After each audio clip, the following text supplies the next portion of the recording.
Om Sthapakaya cha dharmasya sarvadharmaswarupine avatara varishtaya Ramakrishnaya te namaha Sruti smriti purananam alayam karunalayam namami bhagavat padam shankaram lokashankaram.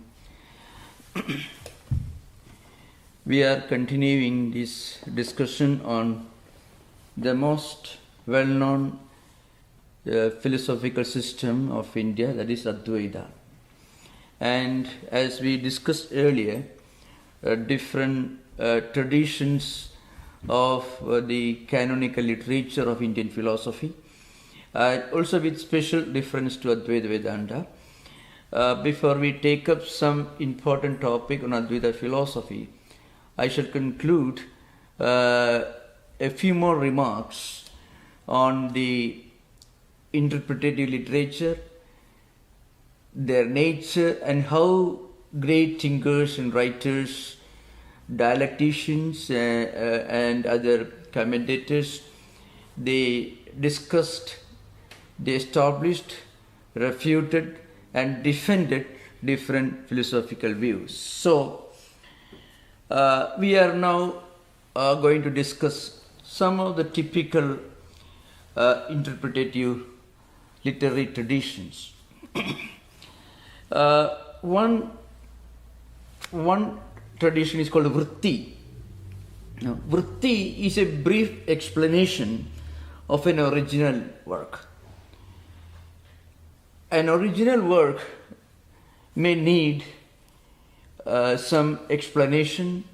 Some words may have different meanings, and because of the nature of Sanskrit grammar, words can be interpreted differently, and also according to the philosophical point of view of different systems of philosophy. So frequently a work may need some explanation. So it's a very brief, informal piece of interpretative work. It is called vritti, which is nothing but a brief explanation. So there are a number of vrittis on Brahma Sutras.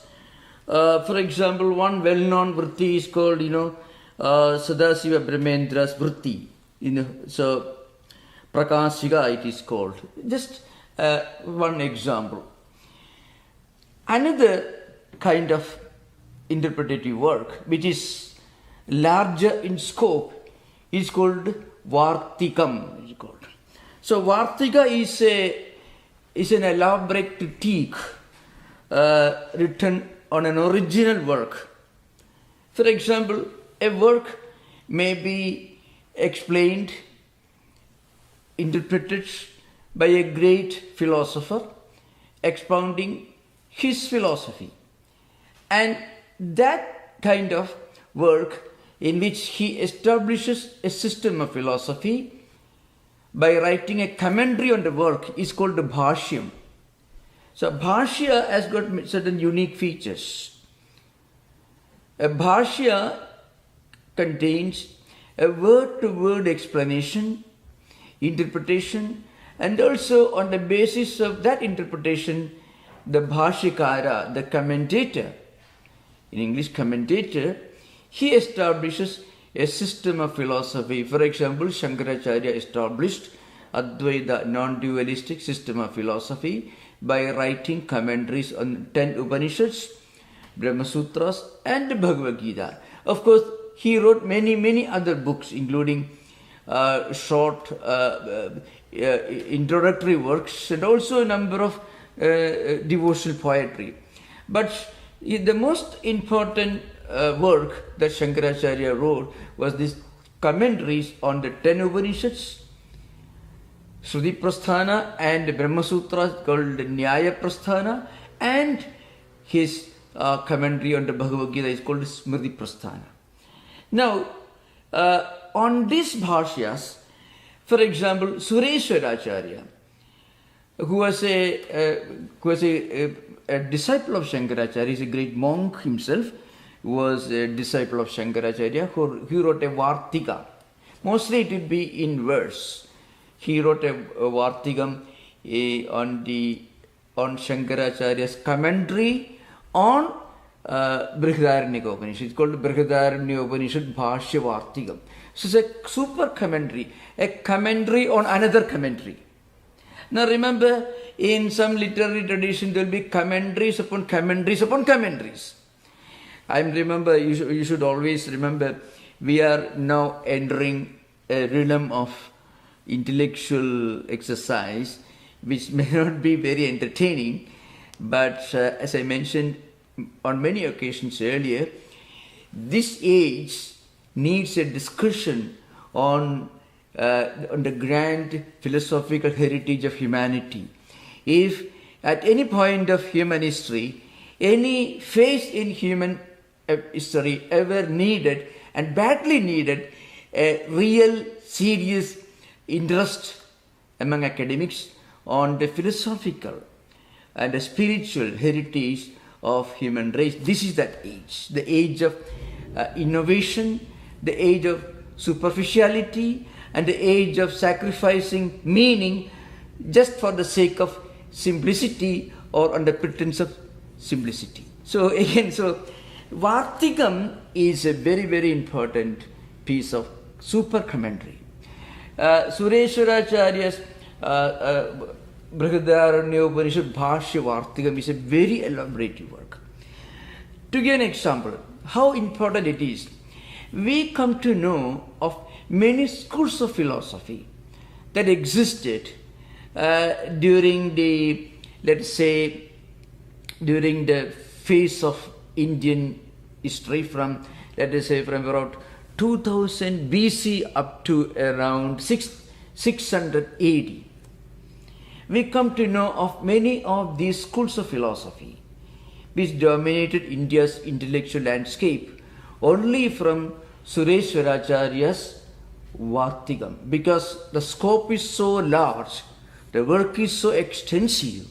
So you find so many schools of philosophy are referred to, Bhartu Prapancha's, Jnana Karma Samuccaya, just to give an example. And many other schools of thought that existed in ancient India are referred to, explained and expounded, and sometimes criticized, because many of them were animistic, many of them were highly ritualistic, and many of them were very dualistic in nature. So this is an example. It's called Vartikam. So Sureshwara's Bhashya Vartikam is the most well-known and certainly the most profound and the most extensive among this group of interpreted literature called Vartikam. Another one is, there is a Vartika known as Manasollasa, which is actually a commentary on the Dakshinamurti Stotram of Adi Shankaracharya. This is just one example. Now, of course, there are other small works belong to different categories. Now, I shall give some definitions of some of these interpretative works. This is very, very important, because we have to connect what we are talking to the ancient heritage, and for that we need to pay tributes to these great sages by referring to their definitions. For example, what is Vartikam? Vartikam is just a critique, as I mentioned. And what is Tika? What is Bhashya? To begin with, I shall begin with a definition on Bhashyam, because Bhashyam is the most crucial most important type of commentary. Because Ramanujacharya, the great Vaishnava philosopher, he established his Visishtadvaita philosophy called qualified non-dualism. Or Madhvacharya, his Dvaita philosophy, it's called, it's called dualism. They all established their system of philosophy by writing a bhashyam. So bhashyam, you can say commentary. Let's say it's a capital letter C, commentary. So what is bhashyam? Bhashyam is is very simple. It follows every word that is mentioned in a book, and then it establishes a philosophy. It also adds certain ideas. It is called, Sutrartho Varnede Yatra Vakyam Sutranusari Bhihi Supadanija Varnende Bhashyam Bhashyavido Viduhu. So Bhashyavidaha Viduhu, those who know what a bhashyam, what a commentary is, they say Sutrartho Varnede Yatra, in a commentary in which a sutra is clearly explained. What is sutra? A sutra is nothing but this Alpaksharam Asandigdham Saravat Vishwatomukam Astobham Anavadyam Cha Sutram Sutra Vido Viduhu. A single statement, maybe 2-3 letters in Panini's sutra coming to the end of the Ashtadhyayi. Pithy statement is called sutram. Sutram also can mean a thread, a garland, So sutram here means a pithy statement, a very brief statement. It need not be even in one sentence. It can be just one word. It can be just a few letters. So this sutram, it doesn't communicate with you unless a great teacher explains what the sutram contains. Most of India's philosophical systems, especially Astika Darsanas, like Mimamsa, Purva Mimamsa, Uttara Mimamsa, or Nyaya, Vaisheshika, Sankhya, Yoga, all these systems of Indian philosophy had sutra literature. The foundation is sutra. So Nyaya Sutrani, Gautama's Nyaya Sutrani, Kanada's Vaisheshika Sutrani, Jaimini's Purva Mimamsa Sutras, Badarayana's Brahma Sutras, of course, and Patanjali's Yoga Sutras, which we discussed for many years in this platform, which is available on the YouTube, Patanjali Yoga Sutras, and also Sankhya Sutras, which are not fully available, but Ishvara Krishna had written a book later called Sankhya Kariga. The Sankhya Sutras of Kapila are perhaps not available today. So all these systems of Indian philosophy had this foundational work called sutra literature, pithy statements. And then great philosophers wrote commentaries on these sutras. And other great philosophers who come in the lineage, they wrote super commentaries on the sutras. It went on like that. Another, what is sutra? It should be small statement. It should be self-contained. Once it is explained, it is self-complete. It won't leave any doubt. It can contain a lot of meaning and implications. Or samkshiptasya apyato aseva vakyasya arthagiriyasaham suvistaradara vachyo bhashyabhuda bhavantivi. So a bhashyam is nothing but a great commentary written on these sutras. So we have already covered bhashyam, sutram, vritti and vartika. Then there is another kind of small little work, like a gloss. It's called tippani. Sometimes you find in well-known, for example, Plato's Republic, there will be in the standard editions, there will be extensive notes, frequently referring to Neoplatonist philosophers and frequently referring to Augustine, how he was influenced by Platonian and Neoplatonism, and of course the Greek thought. So you can find a lot of interconnections. For that, it may require a gloss. It's called tippani. So these are different types of interpretative works on different schools of philosophy. Then, of course, there are other books called Prakriya Granthas, with actually they deal with the methodology involved in these books.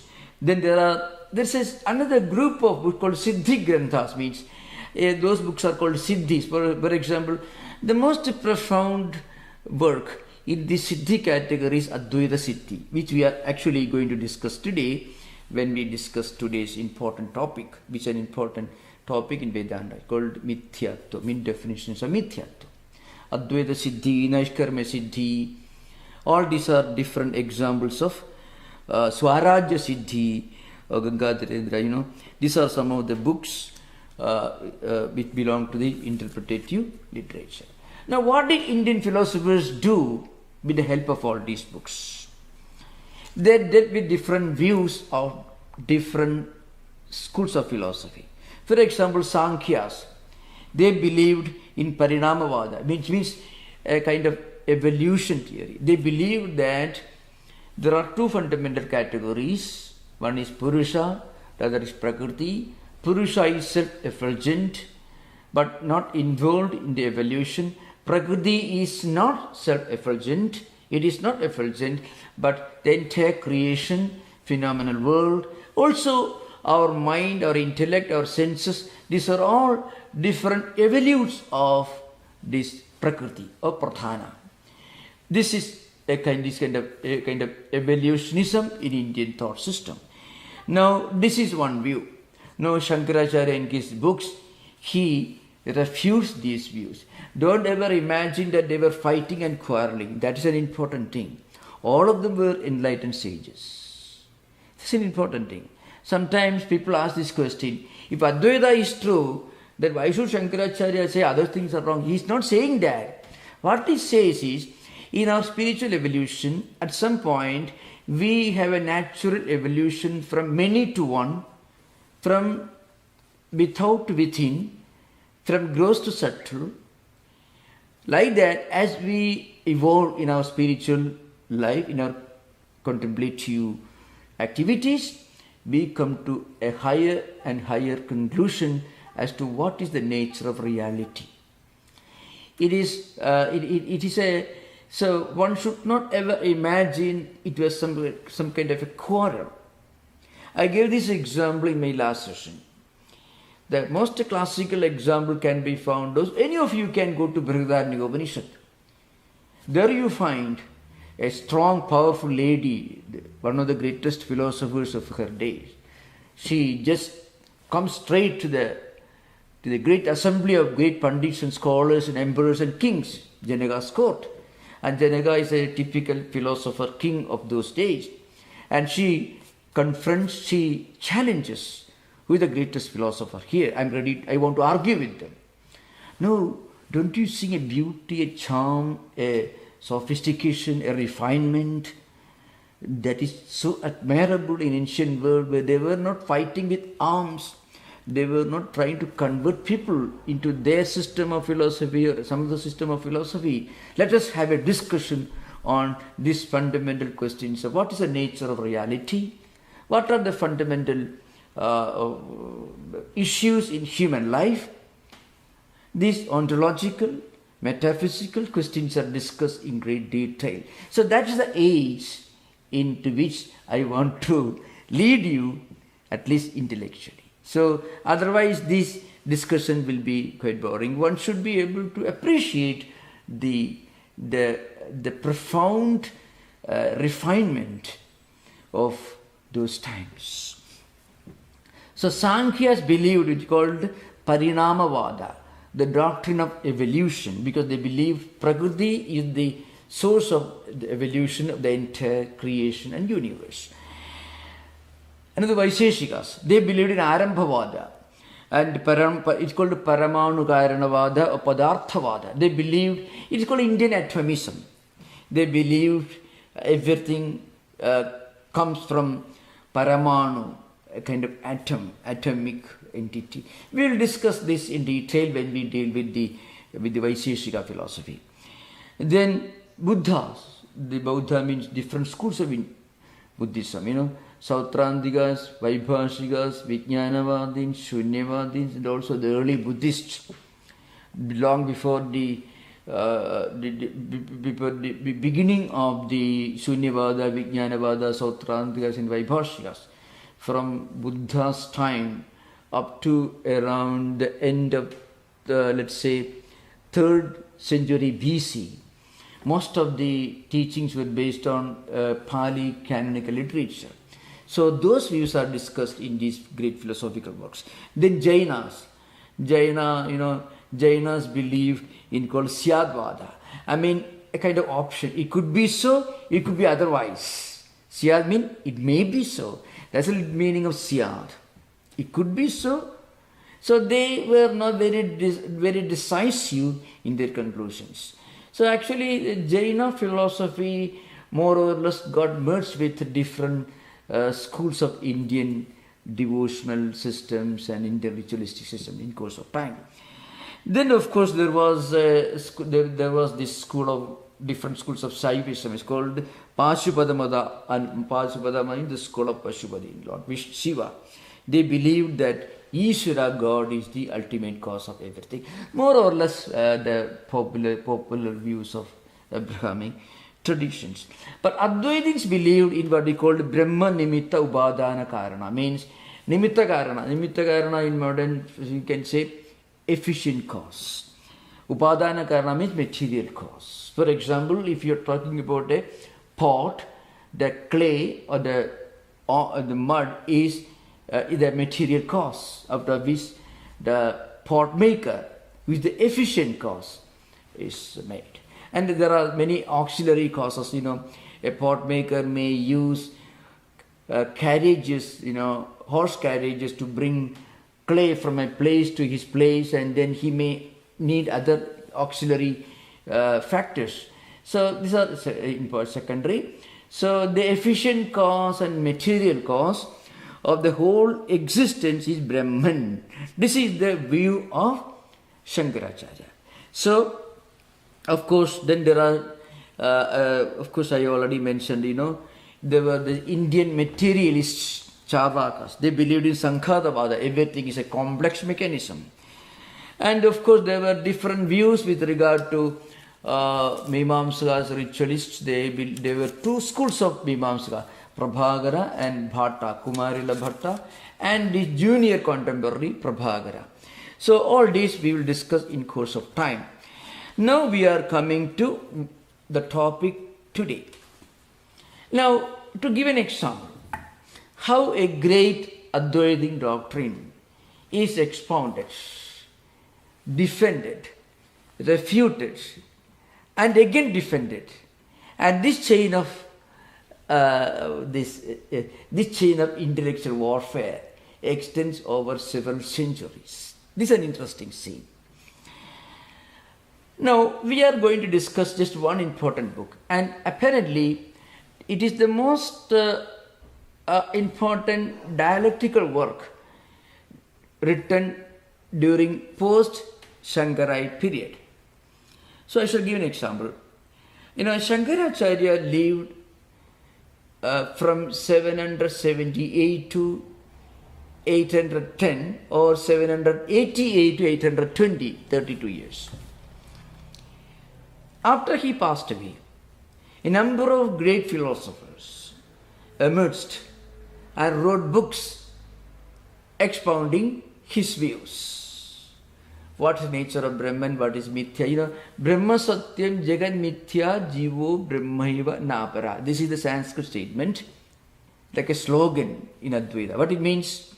There is only one absolute reality, unchanging, absolute reality that never changes, that remains the same, that is comprehended and recognized and as unchanging during the three states of awareness, during waking state, dream state, and deep sleep state.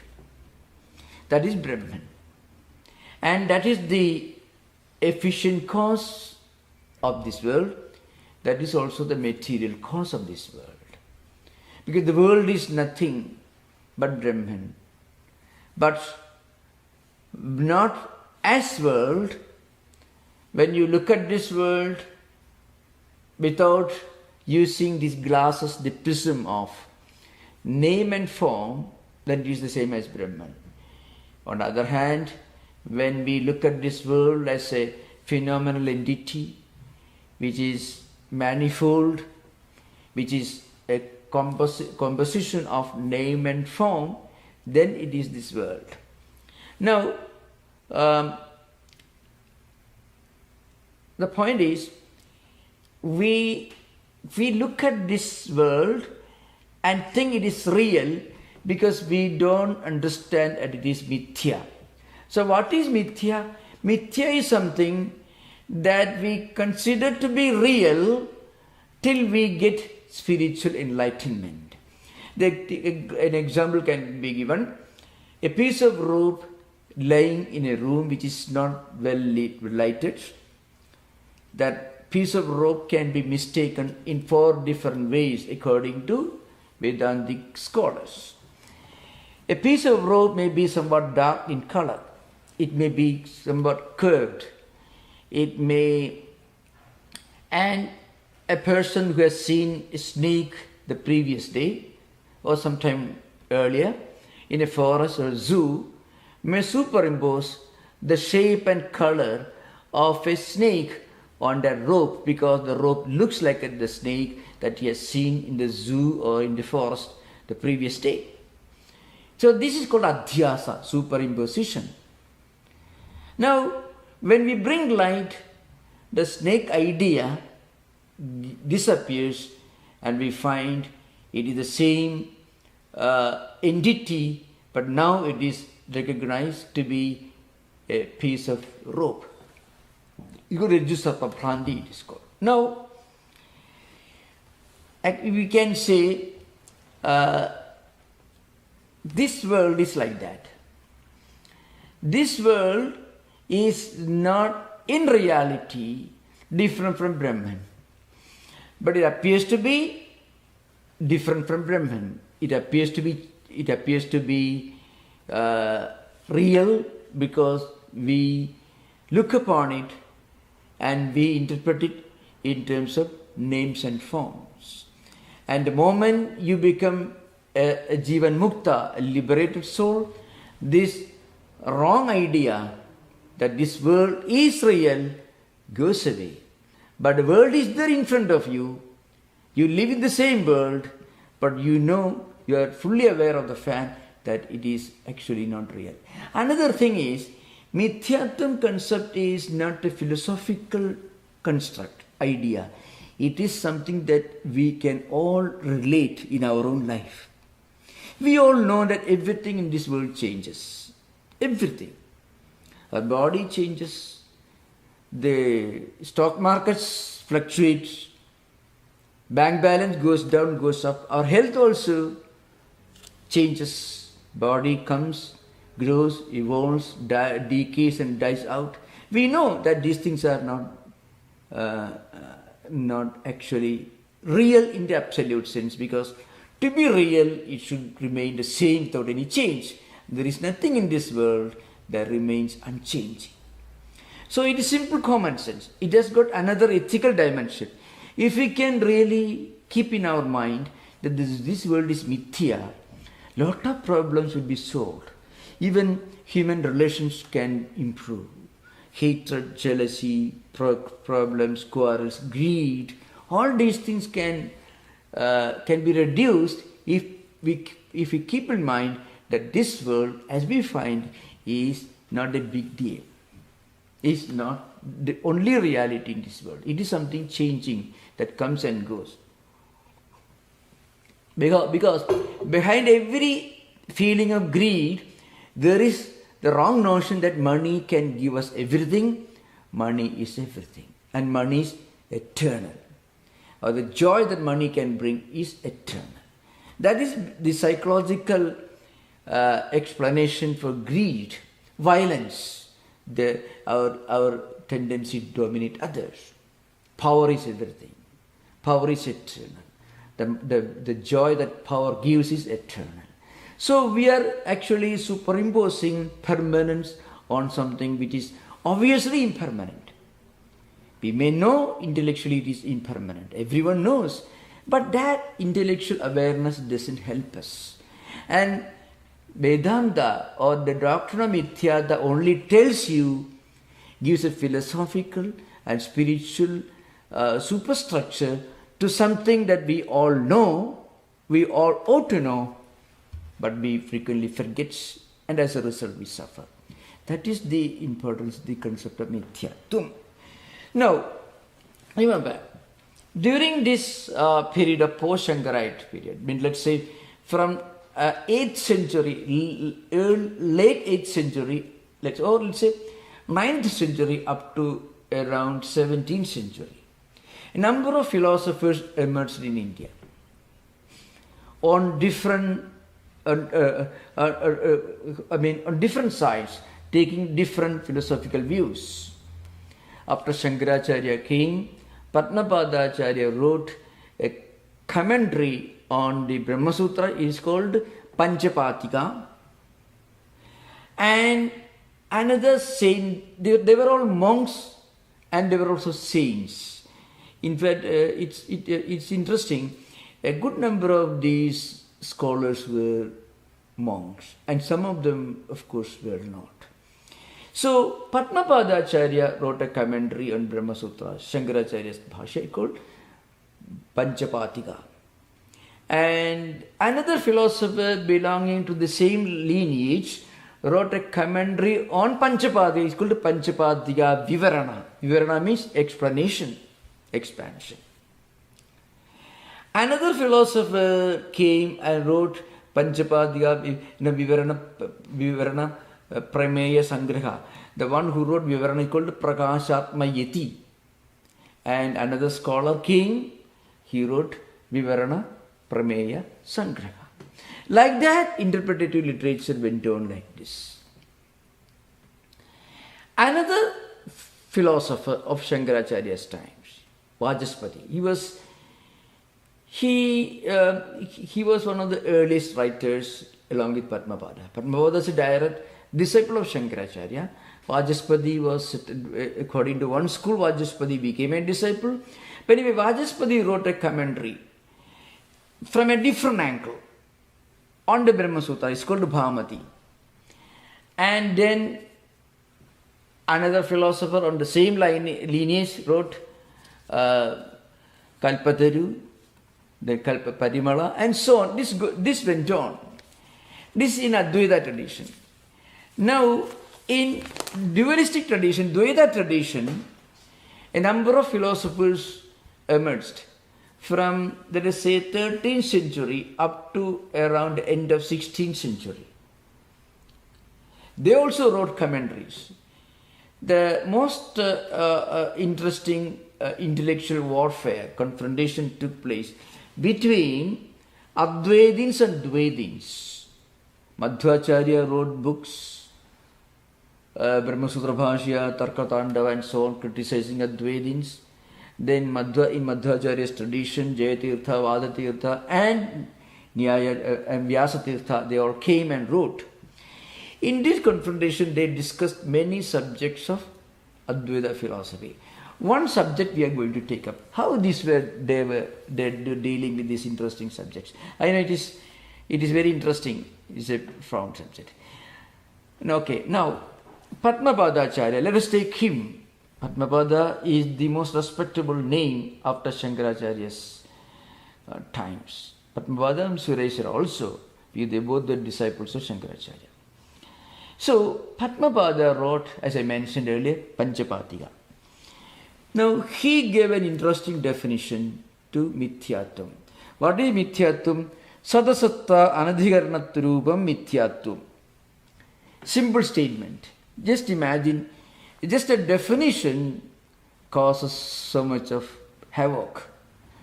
Sadasatta anadhikaranatrupam Mithyatum. This is the definition. What it means?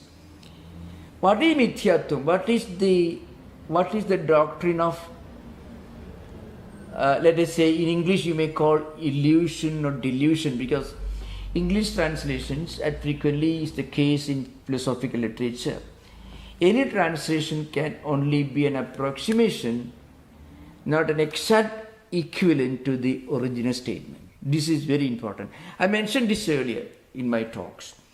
In India, Kant's Critique of Pure Reason, at least some parts of Kant's Critique of Pure Reason were translated into Indian vernacular. Now, if you read in Indian vernacular a translation of Kant's Critique of Pure Reason, Immanuel Kant's Critique of Pure Reason, you will go totally crazy. Because the Indian vernacular cannot really reproduce or translate what Kant really meant. I don't say that because I have only access to English language. I don't say that English can do that, but English comes very close to German. So English can do much more justice than any Indian vernacular in translating, in reproducing Kant's ideas without going wild. Like that, when you reproduce some statements from highly profound dialectical works in Sanskrit and translate into English, we should always remember it can only be an approximation. It can never do full justice. It's not because of the problem of language. Because one philosophical idea, when it travels to another cultural, linguistic, social background, you need to explain a lot to drive home the idea. So the English equivalent of this, sadasatta anadhikarnattu mithyatvam, it will be something like this, It is not the locus of either reality or unreality. Sadasatta anadhikarnattu. Anadhikarnattu means, adhikarna means locus. Anadhikarnattu means not being the locus. It is not the locus of either reality or unreality. How can it be? For example, let's say you are watching this piece of rope. It is the rope that actually created the illusion that there is a snake. But really, snake is not there. But actually, can you say that rope is really the cause of the snake idea? Actually, the cause of the snake idea is your own mind, your memory.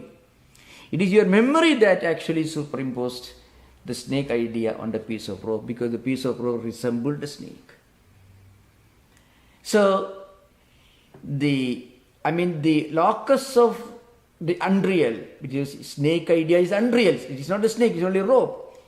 It is not, this is not the locus of the real. On the other hand, you cannot say that it is something, it is the foundation of the rope, because it is the real rope. How can rope the foundation of ropeness? It is itself. You cannot say this table is the foundation of the table. You cannot say. So it is not the locus of either reality or unreality. Well, you can say it is indescribable. It is something which cannot be called real, because if it is real, it will not change. But it is not unreal in the absolute sense, because if it is unreal, it will never even appear there. So this world is mithya, because the world is not real. The world is the locus. The world is not real. Why? If you are real, the world should always remain the same. If the world is unreal in the absolute sense, then we won't be living in this world. We won't be interacting with this world. We interact with the mountains, rivers, valleys which constitute the world. So we cannot say it is totally unreal. But it cannot be real in the absolute sense, because what is real should remain the same without any change. You cannot say the world remains unchanging. At the same time, you cannot say the world is totally unreal. So it is neither real in the absolute sense, it is neither unreal in the absolute sense. It is indescribable. So the meaning of this definition is, this world is mithya. Mithyatvam is non-definability or indescribability. Now remember, I think I shall finish quickly today because this is a bit intricate argument. But I shall try to explain this during interaction if you have got any doubt. Shankaracharya himself defines Maya in identical terms in Vivekachudamani. Sangha, Pasangha, Vibhyatmigano, Bhinna, Abhinna, Vibhyatmigano, Sangha, Pasangha, Vibhyatmigano, Mahadbhuda, Nivachani, Rupa. So, Sanna, Pyasanna, Vibhyatmigano. Sat, na, asat, na, api, Ubhyatmigano. It is not Sat, Sanna, pi, asanna, pi, Ubhyatmigano. Sat, na, api, asat, na, api, Ubhyatmigano. Na. Means it is neither real nor unreal nor a combination of both. The combination of both is also indescribable. Again, it is neither without parts or with parts or a combination of both. It is neither different nor non-different or a combination of both. In the Vivekachudamani, the last pada of this verse, Sannapya Asannapya Bhyatmigano, etc. So, Sangha Pyasanga Bhyatmigano, Bhinna Pyabhinna Bhyatmigano, Mahadbhudani Vachani. It is a great wonder, it is a great indescribability. So, neither real nor unreal, neither with parts nor without parts, or the combination of both. Neither different nor non-different, or the combination of both. So, it's a great wonder, it is something indescribable. So, the world is indescribable. This is one definition of Mithyatvam, according to one philosopher. So, that is Sadasatta Anadhikaranaturubam Mithyatvam. For your information, in India, in scholarly circles, at least there is still going on. They go on arguing for days on this subject. It's called Vakyartha Satas. Vakya means a statement, Artha means meaning, and go on fight. But remember, a very polite statement. Of course, it will be mostly in Sanskrit. So, well, you had to go to, let's say, 3rd century, 4th century BC Greece to get a picture of this. You know, you saw a man like Socrates, Plato, and others sitting and discussing these subjects. So that gives a lift to human civilization, human refinement. Not always wondering about how we can make a few more extra dollars. Instead of that, let us discuss the nature of the world, nature of reality. That gives a sophistication, refinement, and elevation to human culture and civilization.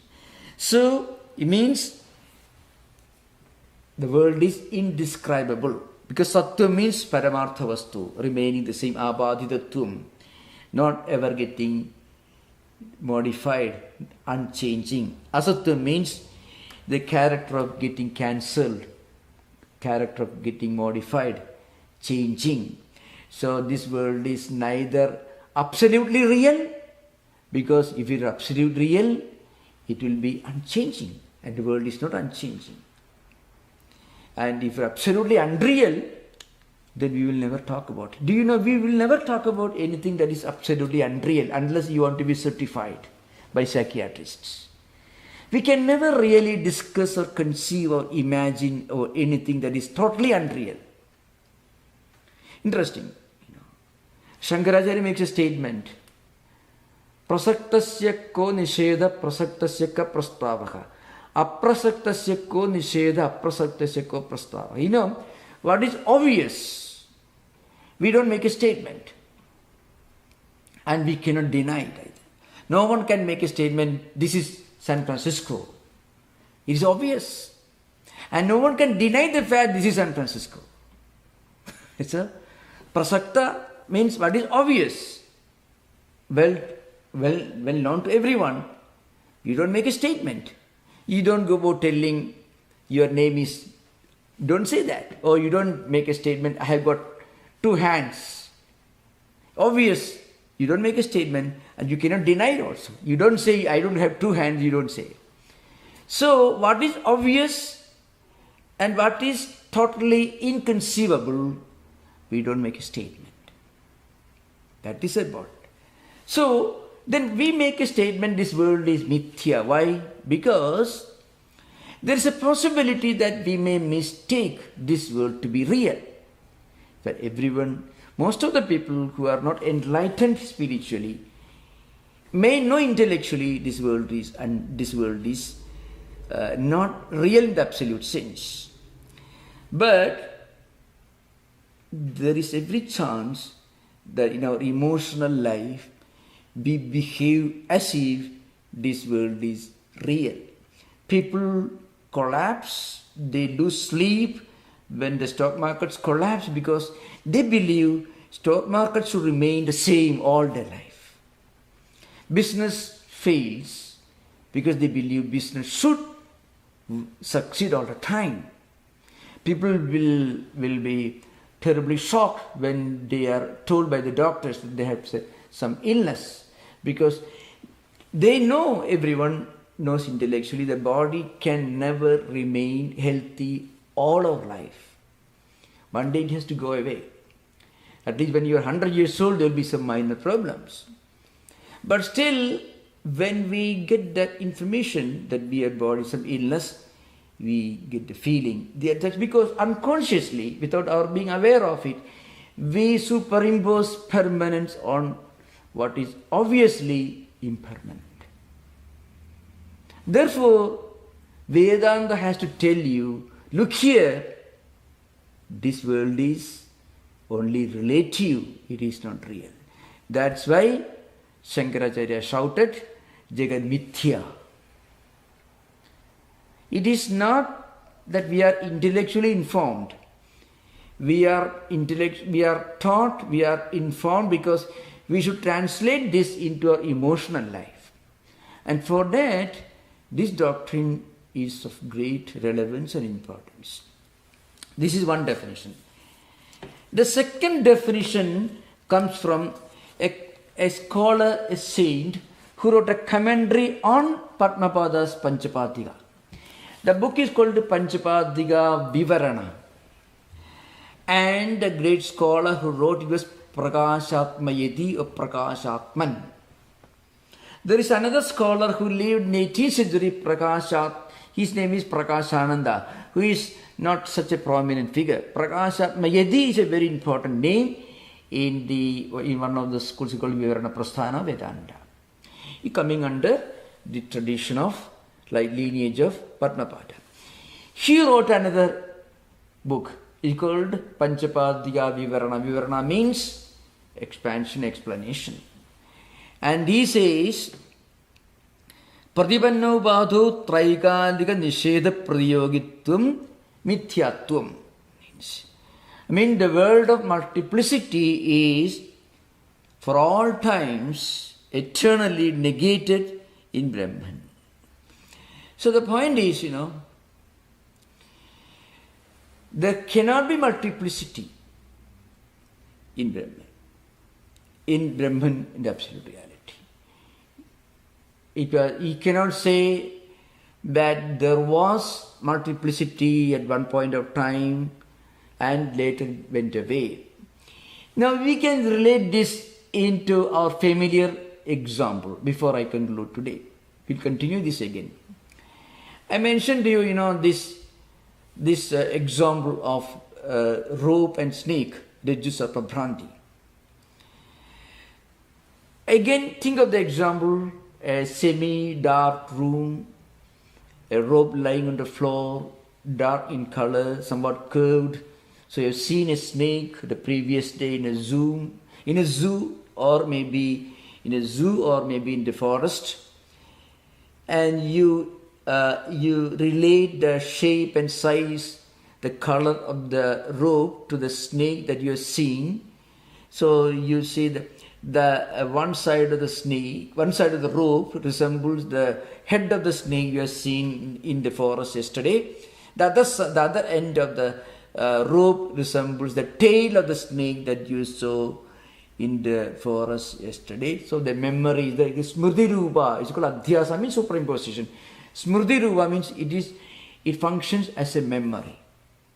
Memory, unless if you have forgotten all about seeing the snake the previous day, then you won't superimpose snake on the rope. Of course, there are other options given in Vedanta literature. Danda, Bhuchidra and Jaladhara. 3 other examples are given. The piece of rope can be mistaken to be a thin stream of water, a piece of stick, piece of wood, thin, and or maybe a crack on the floor, Bhuchidra. These are 3 other options. Whatever may be. Because you are seeing a crack on the floor on some occasions, you are seeing a thin stream of water which also resembles, which is similar to the shape of the piece of rope lying in front of you, or maybe a piece of stick or something. So the point is, when you bring light, all these wrong notions disappear. So what happens? You understand it is a piece of rope. But the snake did not exist in the rope before you saw it.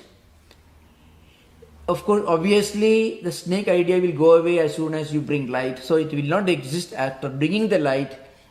But even when you mistook that rope to be a snake, then also the snake did not exist on the rope. Traikalika Nishedha Pradyogitam, the past, present and future. So, the snake is totally, completely, eternally, in the past, present and future, negated in that rope. Similarly, this world, constituting name and form, nama, rupa, etc., and causation, it was never there in Brahman. Because of our ignorance or avidya, we interpret, we see Brahman in association with names and forms which are only coming and going, which are only non-eternal, which come and go.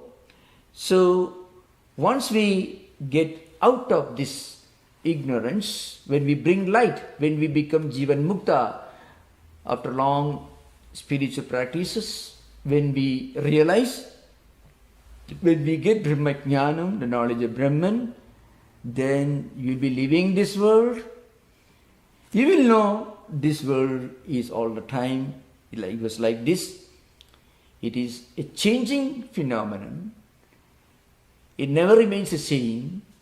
So you will be shocked if the world or anything in this world changes. This is the implication of this statement. So this definition is very well known, is very famous. Pratipanno vado traikaliga nishedha pradiyogittum mithyatvam. That is this. The multiplicity is for all time, the past and the present and future, eternally negated in Brahman. Anyway, we'll continue this, and you can have a close interaction for at least for some minutes. You can go back to the age of the great exchange of ideas. Okay. Thank you. Namaskar. Now we can have interaction. Most welcome. Yeah.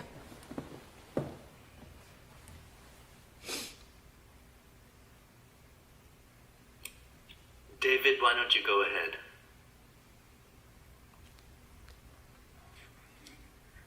Swami, I have a question about that may not be relevant, but it seems to me that in Vedanta or in Hinduism in general, they dealt with the questions of empirical reality as well as the absolute, and with a real focus on, anubhati, personal experience.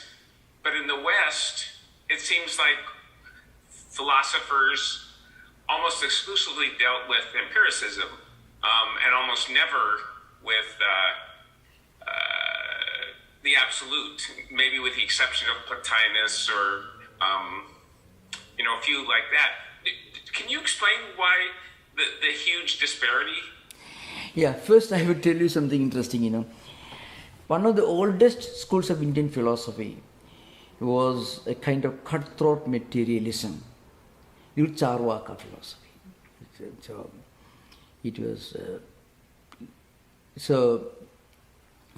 yoga. It is they believed only in direct perception.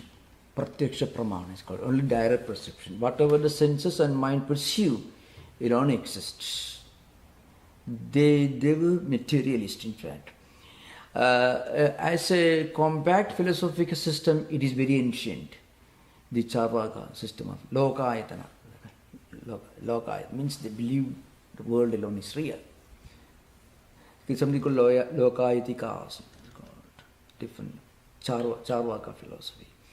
So they went beyond John Locke or J.S. Mill or Bentham in their emphasis on empiricism.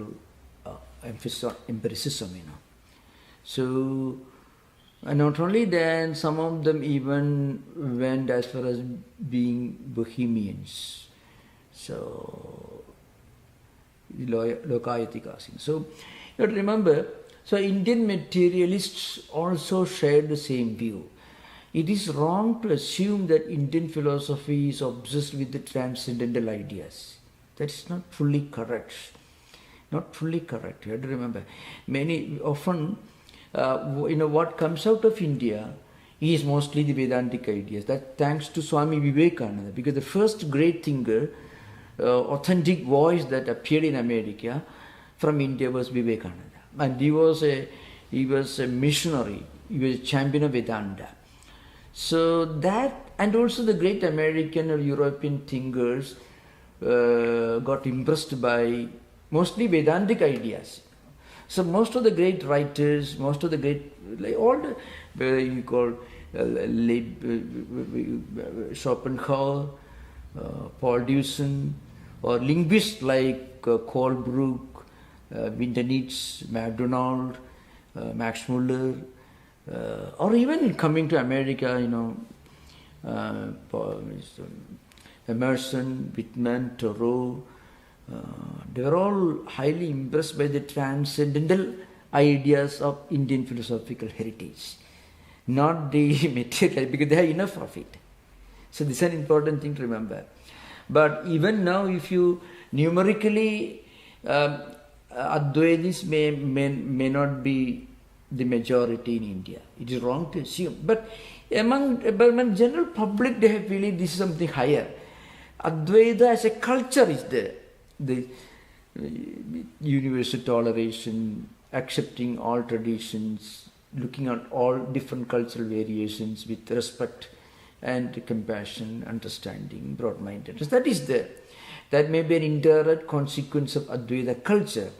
But as a philosophy, you have to remember, India produced so many systems of philosophy. And again this Indian atomists called Vaisheshikas, or Indian evolutionists called Sankhyas. They were not Advaitins. They were not Advaitins, really speaking. So, and Mimamsakas were very profound, very popular for a long time. They were not Advaitins. So, Advaita is perhaps the most respected and most recognized system of Indian philosophy. That is, after all, when you go to, see, when an Indian comes to America, he would like to study and read about some of the great thinkers of America, if he's a student of philosophy. He won't be looking for something in the Wild West novels or anything. He'll be reading the great names in American culture and tradition, the writings of Emerson, Thoreau, Whitman, and great thinkers of this country. That's an important thing.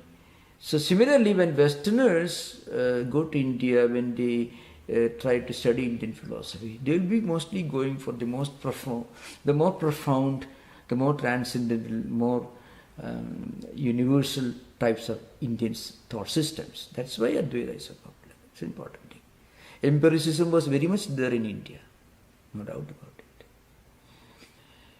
Bohemian outlook was very much there for a long time. Utilitarianism also was there. After all, the Lokayatikas are all utilitarians and empiricists, no doubt about it. And in Western context, apart from Neoplatonism, Plotinus and others, you can also see Eckhart, so theologian, because Bertrand Russell in his History of Western Philosophy, he seems to produce, had some kind of prejudice against theologians. So theologians are inferior to philosophers. That, I think that was practically as a result of a backlash against the stranglehold of theology over philosophy, which was the cause of the downfall of free thinking in Europe, right from Augustine's time to maybe the beginnings of Kant's time, you see. Theology dominated. So theologians had a domination. Independent thinking philosophers were not allowed to flourish so well. So as a backlash, you find modern great historians of Western philosophy, like Bertrand Russell, who is an important name for anyone who studies the history of Western philosophy. You may not recognize the great philosophers who are also great theologians. I don't think there was any greater thinker who are also a theologian than Eckhart, who was a profound philosopher, a thinker. So, you can lot of transcendental ideas, Advaitic ideas in the system, and also deep devotional ideas. Also, you find he also believed so.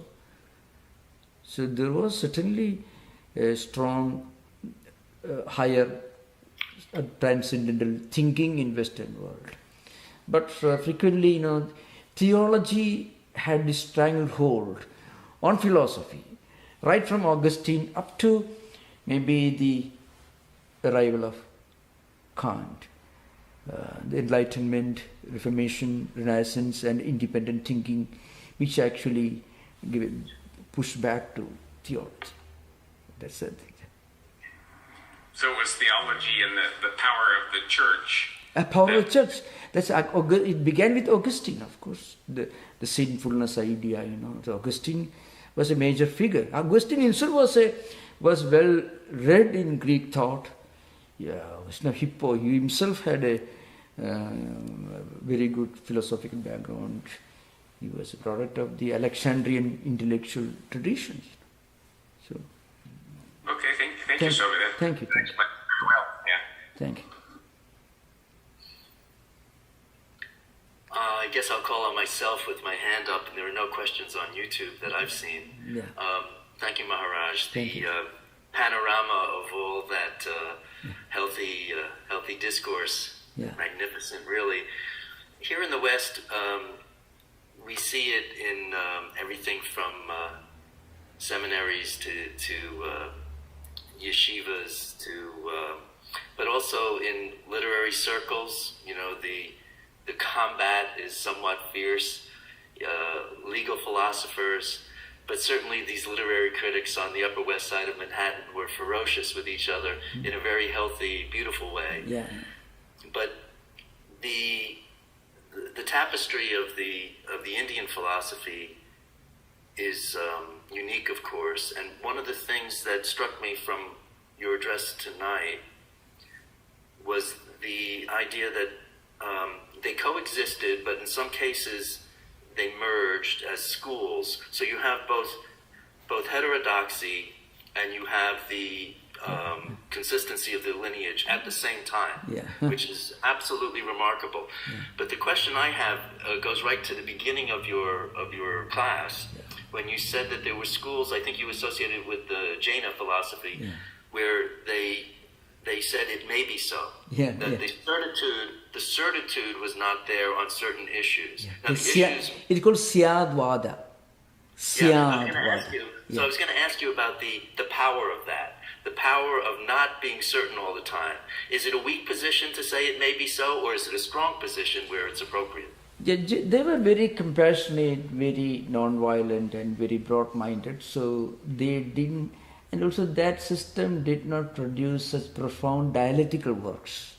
See, in Advaita and with other systems, there were huge dialectical literature emerging from time to time. So again, I think Jaina philosophy goes back to the days of Vardhamana Mahavira, who was a prince, must be a senior contemporary of Buddha around the same time. There are also records that one disciple of Buddha actually went to Vaishali, where he was and met him anyway. So, and culturally, Jaina philosophy got merged with the Hinduism. So today, if you go to India, you find in the same family, both Jains and Hindus, there it's common. So Jainas actually merged with Hinduism, and Jainas are found only in certain states, not all over the country. But Advaita, Maharaj, the point I'm making and the question I'm raising is that let's say you're at the Oxford Union Debating Society, and they have a thesis, and there's a debate, and there's an argument pro, and there's an argument con. The subject is one thing or another, and one side is selected, whether they naturally believe that or not, and they will debate that point of view. It's sort of like the adversarial system in law, where you'll take a position and you will zealously argue that point of view. Now, when it comes to the reality of philosophical debate, which is no small matter, is it a cop-out to say it may be so or it may not be so? Yeah. Or is it more authentic to really go full out and say, this is what I believe? Yeah, but there's one major difference. Jainas believed the Tirthankaras, the great sages, the lineage. So many, in fact, Vardhamana Mahavira was the last of them. They believed in so many earlier saints and sages whose teachings they believed they inherited. So there is always an attempt to connect with the heritage and that lineage in this case. In Oxford Union debate, they won't believe in this kind of lineage, because anything even remotely resembling lineage, they look at with suspicion, because that has something to religion, that has something to the church, something to theology. It means somebody catching you by the throat. You should not think this way. You have no right to interpret Bible according to your preferences. So that fear of the church and its stranglehold on human thinking is always in the background. That's why the pendulum goes the other extreme. Nothing to do with the church. But in India, it's interesting. Religion could not directly interfere with free thinking, in spite of the insistence on lineage. Because Gargi could openly challenge, in fact, Yajnavalkya. And she's admired for that. She's cheered. So you please go to Brihadaranyaka Upanishad 4th chapter. You can find this Gargi Yajnavalkya Samvada. It's very interesting. On one occasion, Gargi went on asking questions, and Yajnavalkya really got annoyed. And I can tell you, Gargi, your head will fall off. Now Yajnavalkya tells Gargi, because she pestered Yajnavalkya so much. What it means is not that head will fall physically. What it means is you're asking a question on a subject that is beyond the human intellect to grasp. So you're reaching a realm which is beyond the realm of human intellect and human speculation. So this is an area where you can find answer only by your own spiritual evolution, by meditation, contemplation, things. This is symbolically put this language, Gargi, your head will fall off. And that was enough for Gargi to keep quiet for some time. So very interesting, but the main point is, it was allowed by a king, Janaka. It happens in Janaka's court, in Mithila, which is in today's Bihar state of India. which was actually the cradle of a lot of philosophy in Buddhism, Hinduism, Vedas, and so on for a long time. Yeah. Thank you, Maharaj. Thank you.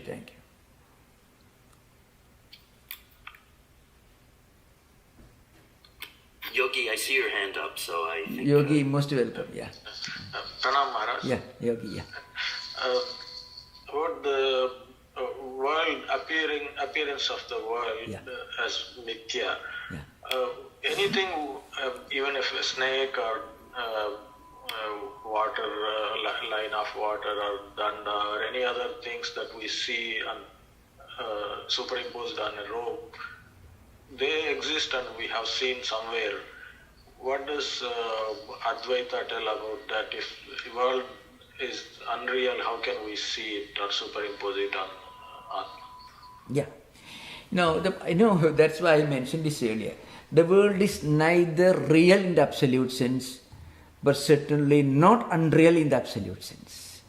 What do you mean by being unreal? What being unreal means, you don't even think of it. You don't even worry about it.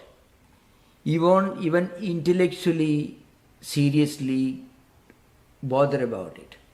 The example is called asat, means absolute non-existence. Yogi, excuse me, were you attending this class from beginning? Yes, Maharaj. Okay, thank you. So, the example given is called Shashavishana. I mean, the horns of a hare. A city in the sky. Gandharva Nagara. There are many such examples. So, if the animal is hare, there cannot be horn. If you are seeing a city, it cannot be in the sky. Because the word itself denies its reality. And we never really discuss those things anytime. That's why Shankaracharya says, nobody talks about what is absolutely unreal. And nobody talks about anything that is absolutely real in terms of affirmation or negation. For example, I cannot say I am not sitting here now. I cannot say I am sitting here now, when it is so obvious for everyone to see. That's it, prasaktasya ko nishedha, prasaktasya ka prastavaha. Aprasaktasya ko nishedha, aprasaktasya ka prastavaha. What is obviously unreal, we don't make a statement about it, because we cannot, and there is no need to deny it, because obviously it is not there. And what is obvious, we don't need to make a statement, because certainly cannot deny. Like that, when a person reaches a level of spiritual enlightenment, then the wrong notion that the world is real is dropped. He doesn't drop it, it falls off. Just like when you bring a light to the dark room, what you earlier thought to be a snake, now it is perceived to be a piece of rope. It comes automatically. In fact, we are coming to that, the definition, the next definition by Prakashatmayedi that we will discuss next session is Jnana Nivartyatvam Mithyatvam. Jnana Nivartyatvam means, Jnana means knowledge. When somebody goes away, when knowledge comes, that person who is going away should be ignorance. Somebody is vanishing, disappearing. When light comes, the disappearing person should be darkness. Like that, when knowledge comes, something just ceases to exist, and that is ignorance.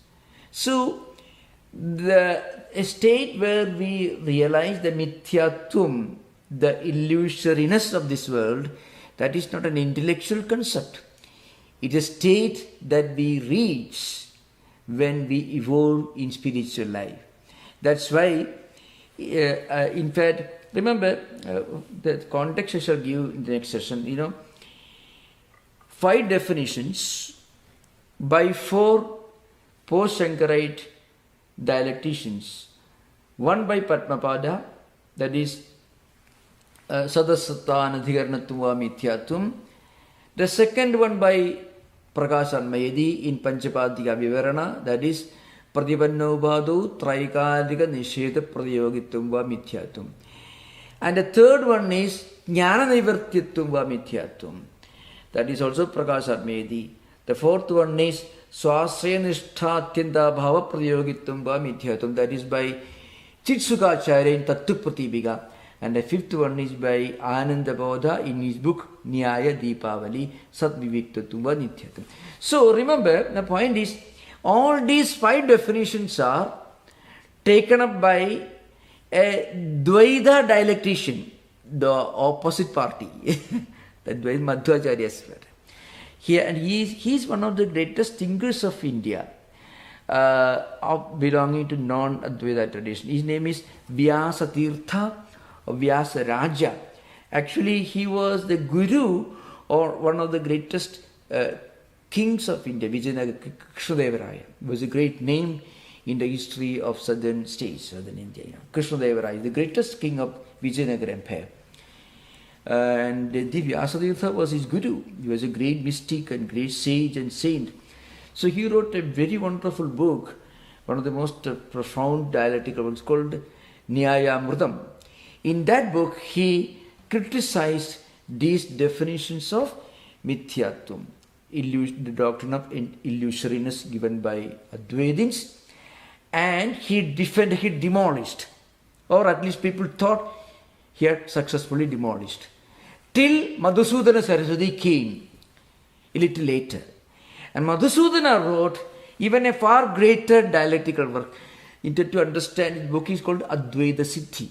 One of the very voluminous. Every word you have to study from a teacher. Every word you have to study from a teacher. So he wrote Advaita Siddhi. In that Advaita Siddhi, he defended the Advaitins' propositions of Mithyatvam, demolishing Vyasatirtha's criticism. Of course, this was again taken up by the Dvaita dialecticians, which are again defended by Advaitins. So that's why I want to say, once in this modern age, if we can hit our heads against these heavy stones, it will be a great joy. I mean, we should be able to enjoy this the bliss of encountering great thinkers, dialecticians. Well, it's a great joy. So thank you. We will slowly proceed, and you are most welcome with questions. I know this is not going to be a very pleasant journey, but it absolutely bliss every inch of the journey. Thank you. Thank you, Maharaj. Okay. And Yogi, I would tell you, in front of me, there is a Swami sitting here, Swami Vedananda. He is 88 years old. Himself was a professor in the University Berkeley. A great well-known physicist he was. He became a monk. He doesn't miss one class. Yogi, are you listening? Oh, not listening. Yes, Maharaj. Yes. He doesn't miss one class. And he says he enjoys every word of this kind of classes.